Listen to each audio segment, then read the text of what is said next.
Welcome to the WCTC Library. In this video, we'll be going over the database SIRS Issues Researcher.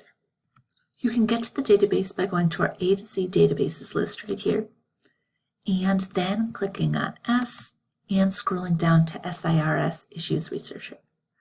Or if you're in a library guide, such as our Communications or English guide or other guides where this database might be useful, if you click on the Articles tab, and here we have it down in the Argument Essay Databases, and you can click on SIRS Issues Researcher.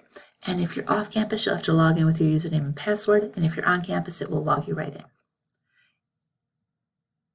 Once you're in the database, if you know your topic, you can always just type it right here in the search bar.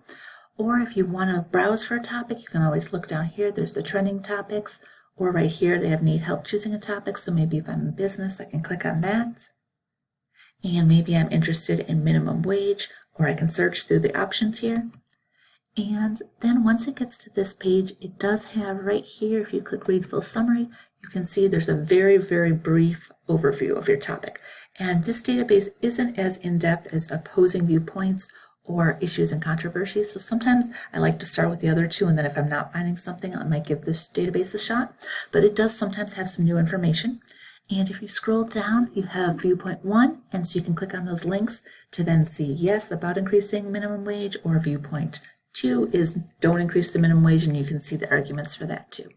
And then they usually have some critical questions, so some things to think about your topic, and then they do usually have a nice timeline. So here we can see the different acts that affected minimum wage and how long it has been going on. And if you do find something you like, if you scroll back up to the top, you can see you can always save it if you choose Google Drive or something. They do have a cite button, so if you click on cite, it will load up, and then you want to make sure that you pick APA 7th if that's the edition you're using. And it's not always a great source, so you always want to double check those, but it does give you a little bit of a starting point. And you can always print it or email it to yourself. And if I do know my topic, I can always go and search in the search box. So maybe I'm going to do something about driverless cars. I can search for that.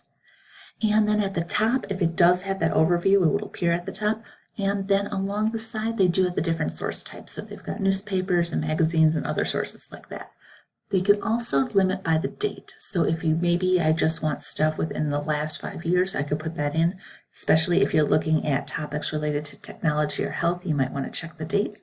And I can also scroll through these results, and right here it would tell me what it is, if it's a newspaper, or in this case an image, and it also has the date right underneath it too. And so if I did find something that I wanted to read, I can click on that, and it would open up with that source. I can read that newspaper article, and then it has the same ways to cite and print an email that it did for the overviews.